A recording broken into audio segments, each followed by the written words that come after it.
Pendant 2 nuits tout entières, la petite école a dormi. À l'étudiante pensait qu'un jour, ce temps est fini. Mesdames et messieurs, cette citation nous rappelle, un passé aussi émouvant, puisque en son temps, on se réjouissait. Mesdames et messieurs, vous allez tout simplement conduire, que c'est ce qui traduit d'ailleurs le silence qui a longtemps caractérisé les différentes émissions sur National TV. Ce dimanche 16 avril 2023, nous rouvrons à nouveau nos studios après quelques congés suite au réaménagement technique à l'interne et politique de ce dimanche 16 avril, alors que le président rwandais Paul Kagame est en séjour, sinon également ces dernières heures en République du Bénin. Nous allons tenir ce rendez-vous, même si cela il s'agira pas, de parler de cette visite du président rwandais Paul Kagame dans cette émission, puisque nous allons revenir à cela dans toutes nos prochaines émissions. Nous allons en tout cas nous permettre de parler un peu de ce qui fait l'actualité en République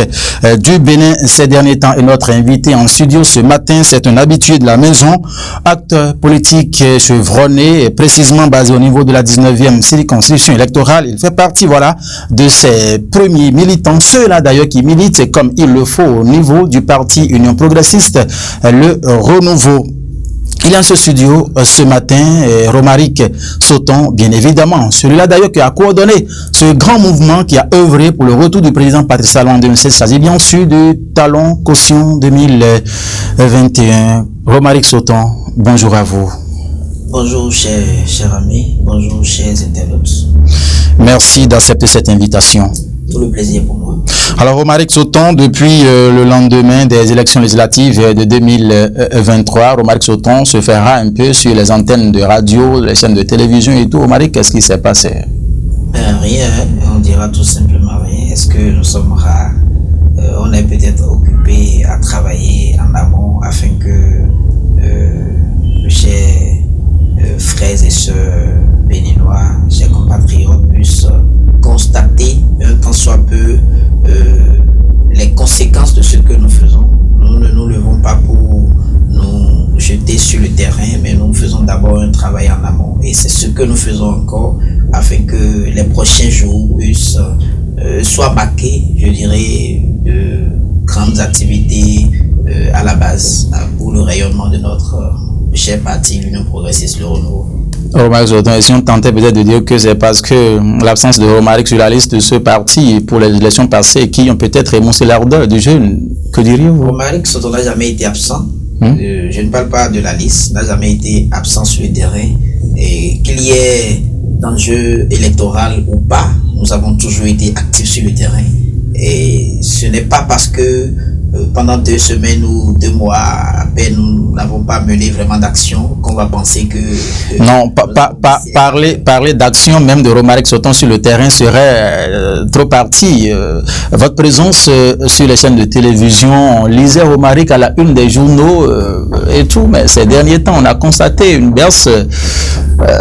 Par rapport à Romaric, c'est de cela on parlait justement, Romaric Sauton. Bien évidemment, vous savez, lorsqu'on a publié les listes depuis, je crois, en novembre 2022, nous avons quand même exprimé notre, je dirais, mécontentement, non pas par une action, mais nous nous avons interviewé, nous l'avons dit que dire qu'on n'est pas fâché, déçu, serait se voiler la face, serait une façon de se moquer de la population.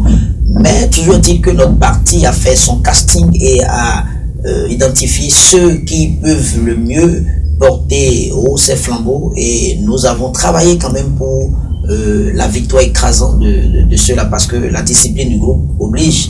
Nous ne travaillons pas non plus pour qu'on nous positionne forcément, mais nous travaillons pour la jeunesse, nous travaillons avec la jeunesse et pour la jeunesse, nous travaillons pour l'avenir de ce pays, et nous travaillons au cas où le choix du parti serait porté sur nous, ce serait à cœur ouvert, avec beaucoup de joie que nous allons accepter. Donc l'objectif n'était pas d'être positionné. Donc rassurez-vous, ce n'est pas parce que nous n'avons pas été candidats pour les dernières élections législatives que vous n'allez pas nous remarquer. La preuve, attendez les prochains jours pour témoigner de ce que je dis. Ça veut dire que Romaric est en train d'attiser, de peaufiner certains réglages à l'interne. C'est bien ça, c'est ça? Toujours pour la vie de mon parti, toujours pour le rayonnement de mon parti, toujours pour l'intérêt l'intérêt général, pour l'intérêt de la jeunesse en particulier. Voilà.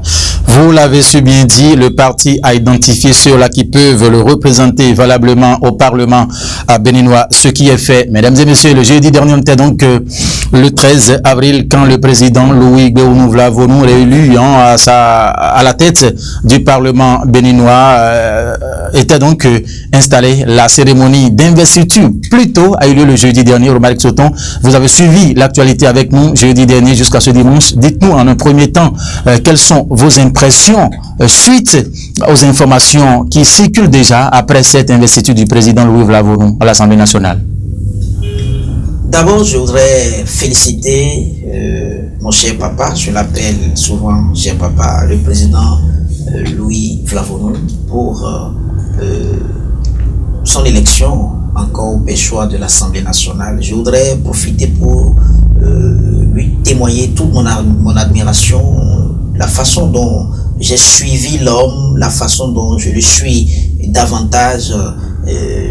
Tout mon rêve, je me permets de le dire, c'est de pouvoir lui emboîter les pas, parce que c'est quelqu'un qui a une certaine valeur et qu'il faut quand même reconnaître. Et je crois que l'État béninois, en particulier le président de la République, est en train quand même de reconnaître d'une façon ou d'une autre la valeur de cet homme qui est toujours dévoué à servir notre chère patrie le Bénin, qui est toujours prêt à se sacrifier afin que nous ayons, je dirais, un environnement meilleur, afin que nous ayons des lois qui, je le dis à qui veut l'entendre, qui d'une façon ou d'une autre peuvent protéger les compatriotes béninois, et les citoyens à la base qui vont quand même aller dans le sens du social, afin que les acquis démocratiques soient consolidés durablement. Parce que vous ne pouvez pas faire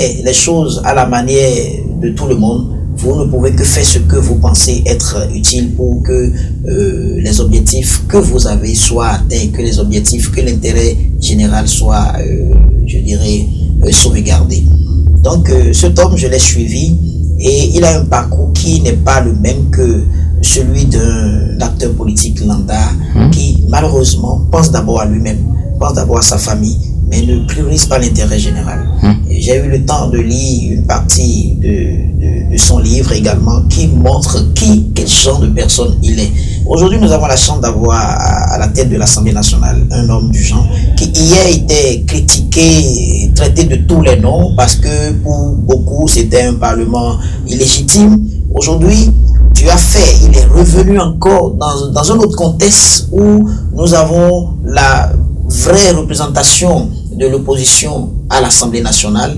Nous avons ceux qui ont critiqué non seulement la présidence de l'Assemblée nationale, mais également la législature passée. Et ceux-là encore sont là et ont voté, ou pour ou contre, quand même ont contribué à ce vote qui a consacré l'élection du président Louis Vlavonou encore au péchoir de l'Assemblée nationale. Donc je lui dis bravo, bravo papa, et félicitations pour tout ce parcours, félicitations pour la nouvelle charge qu'il a, la nouvelle responsabilité qu'il a aujourd'hui. Et parlant des informations qui circulent, oui, puisque les interprétations vont déjà dans tous les sens après le discours d'investiture du président Louis Vlavonou, Romaric Soton. Moi, j'ai eu le temps non seulement de suivre tout son discours, mais de lire également, de relire encore le discours, histoire d'apprécier chaque mot qu'il a placé dans chaque contexte donné. Et je n'espérais pas mieux qu'un discours du genre. J'ai eu un discours qui a fait un bilan de la législature passée et qui a fait cas du contexte actuel, et qui également a parlé des perspectives de l'actuelle législature, des ambitions du président Louis Vlavonou au péchoir de l'Assemblée nationale, quel genre de collaboration il entend avoir avec ses pairs, tant avec ceux de l'opposition que ceux de la mouvance présidentielle. Quel est le rôle que chacun doit jouer, que tu sois élu de l'opposition ou de la mouvance présidentielle, et comment est-ce qu'il fait la part des choses également. Comment est-ce que, en tant que président de l'Assemblée nationale, il est prêt à prendre en compte je dirais, les préoccupations des uns et des autres? Comment est-ce qu'il sera ouvert d'esprit afin que le rôle du président soit joué comme cela se doit, non pas le rôle de quelqu'un qui est de la mouvance présidentielle. Lorsqu'il s'agira pour lui de porter le manteau de son parti, il le fera. Mais lorsqu'il s'agira également de porter le manteau d'un président d'institution, parti, il le fera également.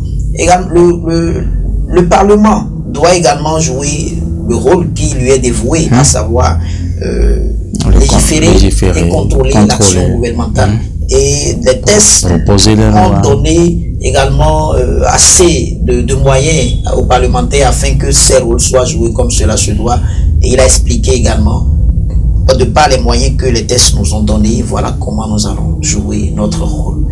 Je crois que en suivant, en étant intègre, c'est-à-dire en accompagnant de ces paroles des actes qu'il faut et en jouant pleinement le rôle qu'il a voulu jouer en tant que président de l'Assemblée nationale, nous aurons une législature, je ne dirais pas parfaite, mais nous aurons une législature qui va se démarquer de toutes les autres législatures. Romaric Sauton, vous l'avez dit à l'instant, aujourd'hui, toutes les forces sont présentes à l'Assemblée nationale. Sa première mandature, c'était uniquement le parti Union progressiste, le Renouveau, le bloc républicain. Cette fois-ci, l'opposition est bel et bien représentée à l'Assemblée nationale. Romaric Sauton, pensez-vous que la tâche sera aussi facile pour le président cette fois-ci? Pour cette mandature surtout qui est consacrée à la transition, puisque c'est une mandature de transition, vous le savez bien.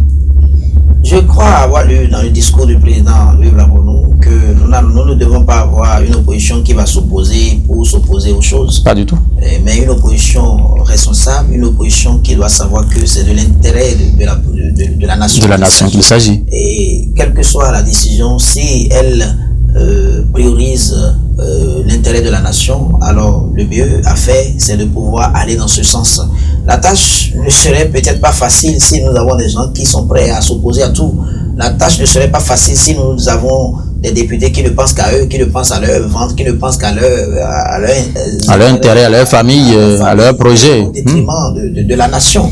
Mais toujours est-il que nous avons la chance aujourd'hui, je le dis également à qui veut l'entendre, d'avoir toujours la majorité à l'Assemblée nationale. Je parle de la majorité présidentielle à l'Assemblée nationale parce qu'il y a plus de députés de la mouvance que d'opposition. Ce n'est pas pour autant qu'il faut aussi dire que nous sommes de la mouvance, nous devons suivre les choses pour les suivre. Et nous allons également réfléchir et faire jouer notre rôle comme cela se doit. Bon, je dis non, je ne suis pas député à l'Assemblée nationale, mais je me mets dans la peau d'un vrai député à l'Assemblée nationale qui est élu par ces mandants, les Béninois que nous sommes. Et donc la tâche ne serait pas, aucune tâche n'a d'ailleurs été facile. La tâche ne serait pas facile et la tâche ne serait pas non plus aussi difficile que ça. À partir du moment où les tests sont déjà cadrés tout et on sait comment est-ce que les choses vont se passer et les conditions qu'il faut réunir pour voter une loi, dans quelles conditions il faut contrôler l'action gouvernementale et comment est-ce que chaque partition sera jouée. Je crois que sans test, on ne peut pas parler de tâches. Aujourd'hui, les tests sont déjà organisés, la procédure parlementaire, nous savons comment ça se passe. Et même si cela plaît à quelqu'un ou non, ou à l'opposition ou non, je crois que des lois seront votées et également la procédure sera respectée et les choses se passeront comme cela sera. Nous pourrions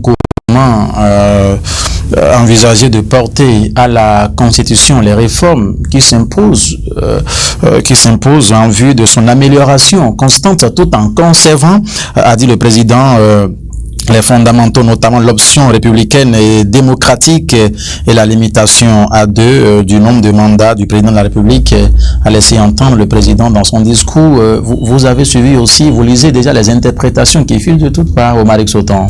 Oui, bien évidemment. Je ne sais pas pourquoi souvent quand on parle de révision de la Constitution, c'est comme si, bon, c'est ce qu'il faut pour déstabiliser tout. Au fait, ce n'est pas ce qu'il faut pour déstabiliser, mais tout de suite, c'est ce qui frappe. Alors, quand on entend en même temps, c'est ce qui retient l'attention, c'est ce qui capte l'attention. Ce n'est pas uniquement ce que le président a dit, par exemple, dans son discours, mais plus cela circule au Malick Soton. Je voudrais rassurer les uns et les autres que nous avons connu une Constitution révisée. Aujourd'hui, le Bénin ne fonctionne plus avec la Constitution de 1991, même si c'est la même Constitution, on a quand même toiletté. Des petites touches ont été apportées à cette Constitution, mais le ciel n'est pas descendu. Le président de la République continue d'avoir, il est réélu une deuxième fois, oui. Et je crois, même quand nous suivons ces discours, nous avons l'assurance que c'est son dernier mandat. On est d'accord? Bien sûr. Nous pensons que le chef de l'État va revenir. Nous pensons que on va changer, on va rentrer dans une nouvelle république. C'est autant de choses qui font que les uns et les autres sont inquiets lorsqu'on parle de la révision de la Constitution. Mais le président Blavonu a été clair, vous l'avez cité encore. Il a dit, pour que chacun soit rassuré, que ces deux points ne seront pas touchés. C'est-à-dire, lorsque tu es déjà président 2 fois dans ta vie, c'est que c'est fini. C'est fini. Donc, tant que ces verrous ne sont pas sautés, oui. nous pouvons être rassurés.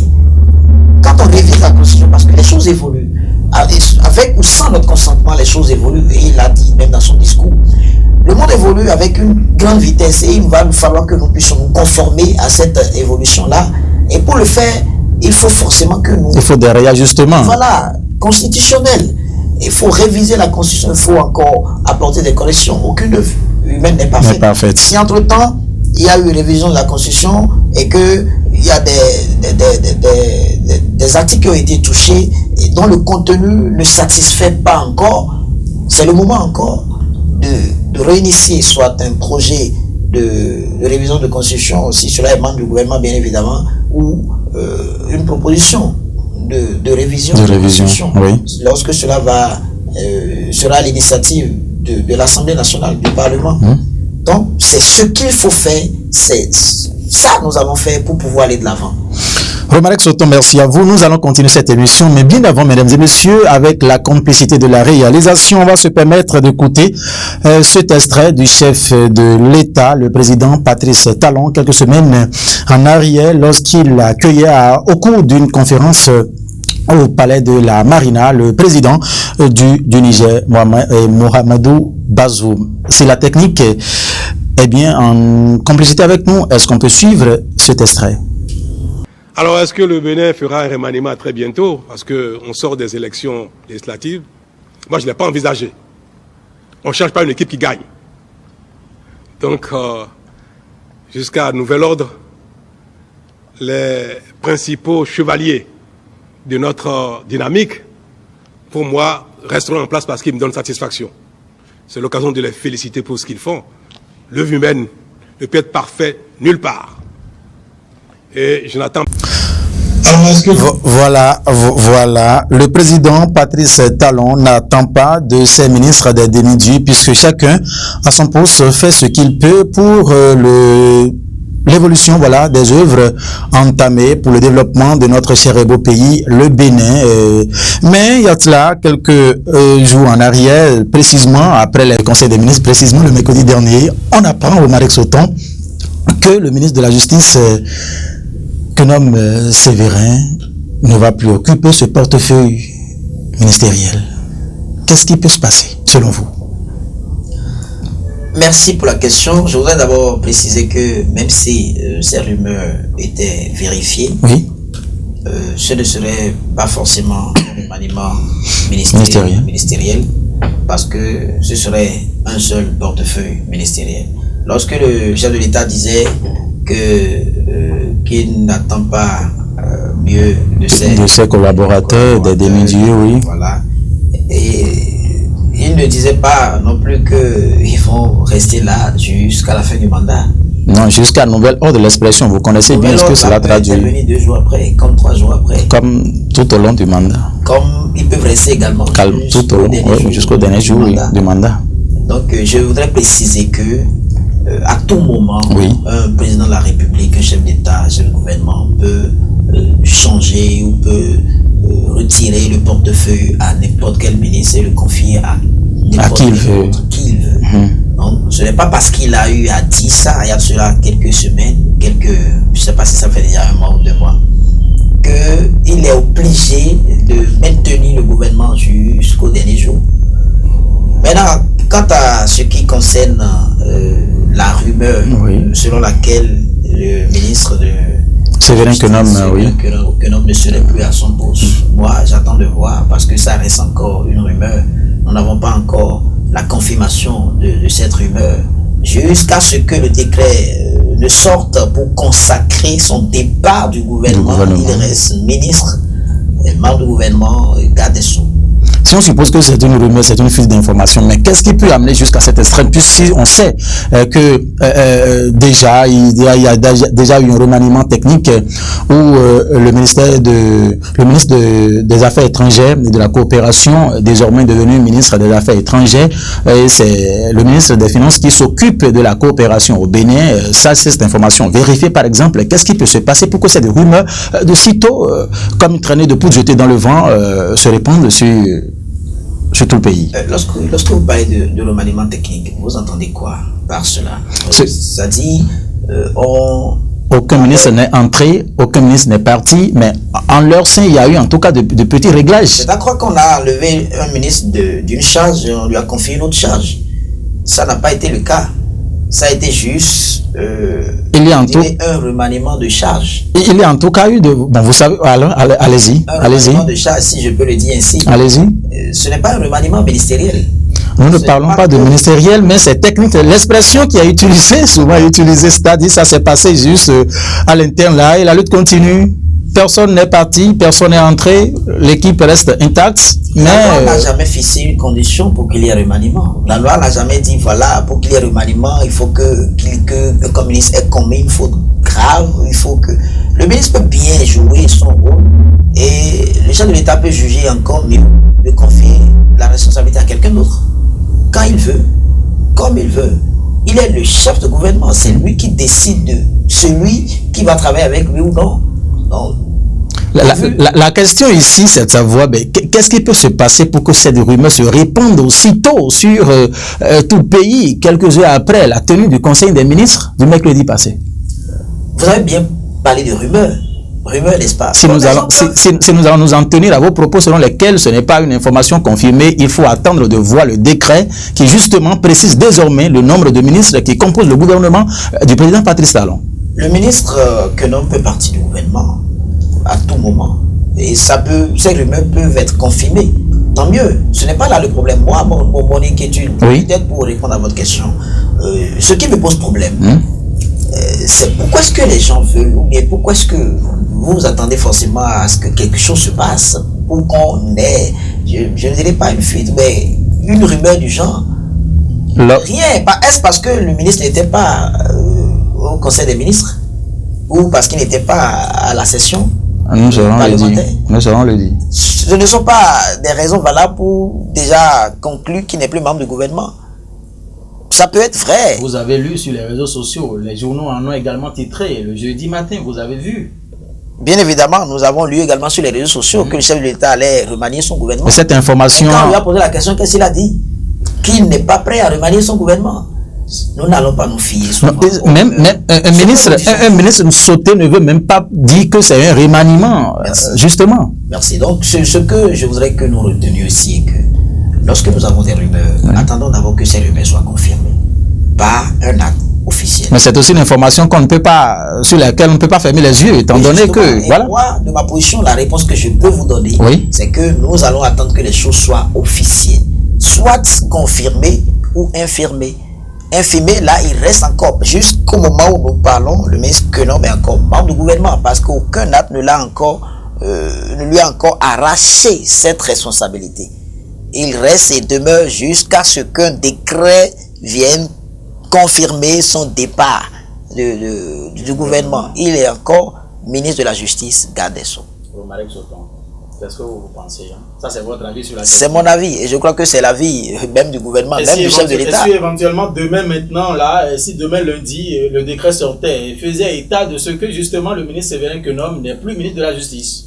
Là, je ne reproche rien encore à ce que j'ai dit. J'ai bien dit, nous allons attendre de voir un décret pour savoir désormais que le ministre Quenome n'est plus membre du gouvernement. Avoir l'avis anticipé de Romaric Sauton, c'est ça qui nous amène à poser cette question. Non, mon avis par rapport à son départ, c'est que le chef de l'État certainement a jugé mieux de confier la responsabilité à quelqu'un d'autre ou de revoir de façon technique le fonctionnement des choses ou l'organisation des choses dans son gouvernement. C'est tout ce que je peux dire. Il est la seule personne habilitée à apprécier la qualité du rôle que joue chacun dans son gouvernement. Et il est le seul à décider de faire partie qui il veut et de faire venir qui il veut. Mesdames et messieurs, cette émission se poursuit. Alors, Mike Sauton, le dernier sujet de cette émission, c'est bien évidemment la rencontre du chef de l'État avec les acteurs des filières soja et à la carte. C'était le mardi 11 avril dernier. Vous avez suivi un peu l'actualité avec nous. Quelles sont vos analyses? Vous savez, pour construire, il faut beaucoup de temps.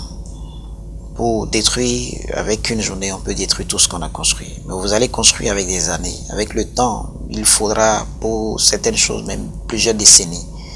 Lorsque nous parlons de développement également, c'est tout un processus. On peut parler un peu plus haut, s'il vous plaît.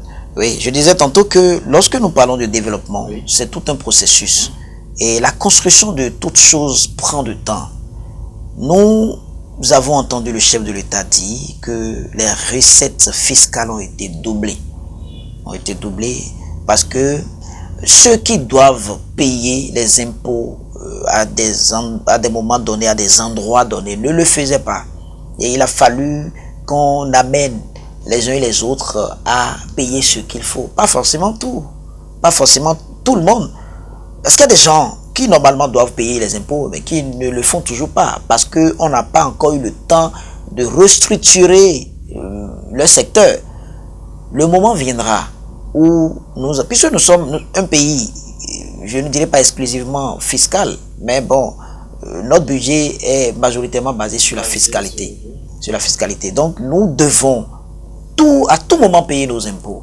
Donc, le chef de l'État a expliqué d'abord que chacun paie désormais ce qu'il faut et quand il le faut. Et c'est ce qui a doublé les recettes fiscales. Ça n'a pas été un jeu de hasard, ça n'a pas été par magie que nous avons noté cela depuis qu'il est venu au pouvoir. En tout cas, ces dernières années surtout. Et lorsque nous parlons de la production, des producteurs, lorsque vous produisez, vous devez espérer avoir quand même quelque chose entre les mains pour joindre les deux bouts. Vous devez quand même avoir de quoi vous maintenir dans cette activité. Et le chef de l'État a montré que tout le temps qui est passé, il était dans la logique de restructuration de ce secteur. Il avait pour vision réorganiser les choses de manière à ce que nous produisons ici puisse d'abord servir à la population béninoise, comment dirais-je, après la production, il faut la transformation. À la transformation ici, et après, nous aurons la procédure qu'il faut, nous aurons l'organisation qu'il faut pour exporter par un seul canal. Après la production, la transformation, la consommation, et c'est quand les conditions seront réunies maintenant. Quand on aura du débordement, nous allons quand même exporter, mais suivant une voie donnée, de façon à ce que les exportations également subissent les impositions nécessaires, pour ne pas qu'il y ait de fuite, d'évasion fiscale, comme on le dit. Il a dit également, si nous devons frauder, il faudrait que cette fraude puisse profiter à tous et non à un groupuscule de personnes, à quelques individus qui fraudent au détriment des intérêts de la nation. L'État n'a peut-être pas obtenu ce qui lui devait revenir de droit, mais il faudrait que cela profite tout au moins à tous ces producteurs-là qui transpirent nuit et jour pour pouvoir donner ce rendement-là. Donc, le chef de l'État a expliqué, lorsque je l'ai suivi, également que tous ceux qui ont du soja ou de production à leur portée aujourd'hui on va leur acheter pour qu'ils puissent avoir, en tout cas, un prix raisonnable, un prix qui pourra profiter à tous, afin que désormais nous ayons une bonne vente lorsque nous allons semer, nous allons moissonner. Il faut que la vente puisse suivre et que l'État nous achète une bonne partie de ce que nous avons produit. En guise de conclusion, la régie me fait signe un petit extrait du chef de l'État lors de cette rencontre avec Guillaume Karin qui assure la réalisation de cette émission ce dimanche matin. Nous suivons ce bout d'extrait. Nous revenons au studio justement pour la conclusion de ce rendez-vous dimanche 16 avril 2023. Si la réalisation est prête, on y va, c'est parti. Si le Bénin a doublé ses recettes fiscales en 5 ou 6 ans, ce n'est pas la magie. C'est parce que l'État prélève les impôts là où il faut. On prend ce que chacun doit payer. On a doublé les recettes fiscales. C'est un mérite extraordinaire pour nous tous. Ce n'est pas mon mérite à moi, pas le mérite des ministres, non, c'est le mérite de tous les pays noirs. Nous contribuons davantage mais chacun met son ingrédient de la marmite. Et on prépare la sauce, chacun trouve un peu. L'eau, l'électricité, les routes, les pistes et tout ça. Je veux compter sur vous pour que vous dénonciez vous-même tous les négociants, les transporteurs qui amènent nos produits hors de nos frontières par la fraude. Et ce faisant, nous allons jouer notre rôle en organisant avec ceux qui sont formellement installés sur le territoire. S'il faut stocker du soja, on va le stocker. S'il faut accélérer les usines de transformation, on va le faire. Même si pour le moment il y a de surplus à exporter, on va les exporter par un circuit officiel qui nous permette de prélever les taxes qu'il faut et de vous payer avant cela les montants qui vous sont dus, bon prix et selon les quantités qui sont disponibles. Donc l'État va se mêler de la collecte du reste du soja pour qu'il n'existe plus un seul kilo de soja dans vos mains et qu'un bon prix soit payé et ce qui sera collecté, s'il faut les stocker pour que les usines viennent trouver la matière première, on va l'organiser avec eux. Si ce n'est pas possible que le tout soit stocké pour les usines, qu'il faut exporter une partie, nous allons nous mêler de ça.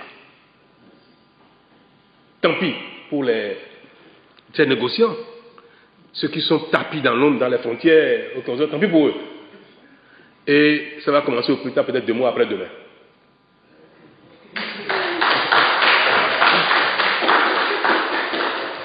Merci à la réalisation.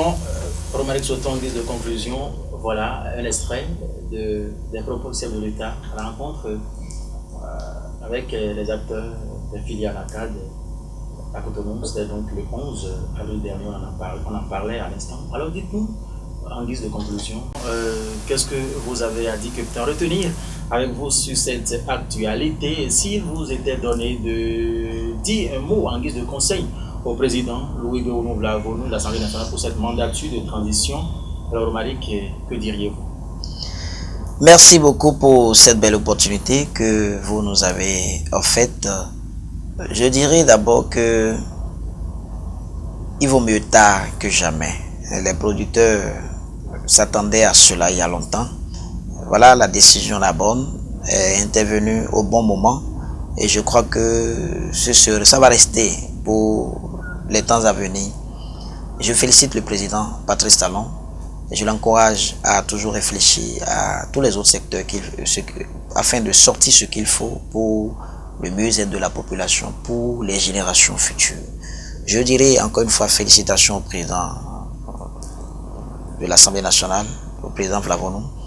Et si je devrais lui donner des conseils, je lui dirais de faire de tout son mieux, tout son pouvoir pour suivre tout ce qu'il a dit dans son discours, pour être le type de président de l'Assemblée nationale dont il a fait cas dans son discours, pour être le médiateur entre l'opposition et les députés de l'opposition et de la mouvance telle qu'il a dit dans son discours, pour œuvrer afin que nous ayons des lois, des lois pouvant profiter à l'intérêt général, comme il a dit, pouvant revoir un tant soit peu la condition de vie de la population, également des lois, pourquoi pas une nouvelle loi qui va discriminer une partie de la population pour que nous ayons toujours le développement. Lorsqu'on parle de discrimination positive, il y a eu cette discrimination en faveur de la gente féminine. Pourquoi pas que nous ayons aussi une discrimination en faveur de la jeunesse? Parce que nous savons que c'est possible, lorsqu'il y a une décision politique, c'est bien possible qu'on fasse en sorte que les jeunes se fassent, soient entendus de plus en plus, que les jeunes soient entendus, parce que nous ne manquons pas de compétences, nous ne manquons pas d'expérience. Et encore que quand on parle d'expérience, il faut que vous soyez quelque part pour avoir l'expérience. Nous remplissons toutes les conditions qu'il faut. Et je sais qu'en tant que père de famille, il entend cette voix qui porte celle de toute la jeunesse et qui lui demande de penser également à une discrimination, pourquoi pas au profit de la jeunesse. Je vous remercie pour tout. Mesdames et messieurs, c'est la fin de cette émission. Ce dimanche 16 avril 2023, Romaric Sauton, jeune acteur politique et membre actif du parti Union Progressiste Le Renouveau, basé beaucoup plus dans la 19e circonscription électorale. En ce studio avec nous, nous avons parlé de l'investiture du président de l'Assemblée nationale, Louis Béounouvla-Vonou, le jeudi 13 avril dernier. L'information selon laquelle Séverin Kunom, ministre de la Justice, n'occupe plus le portefeuille ministériel, sans oublier la rencontre du chef de l'État avec les acteurs des filières Soja et Anakat. C'était donc le mardi 11 avril dernier. Merci une fois encore de nous avoir suivi, toute l'équipe de la partie technique composée de Guillaume Henri, Patenoué, Mounonouali. Bouton est resté à l'arrêt à l'édition plutôt. Merci une fois encore. Très bon dimanche à vous. Le rendez-vous c'est pour dimanche. Par la grâce de Dieu, portez-vous bien. Prenez surtout soin de vous. Au revoir.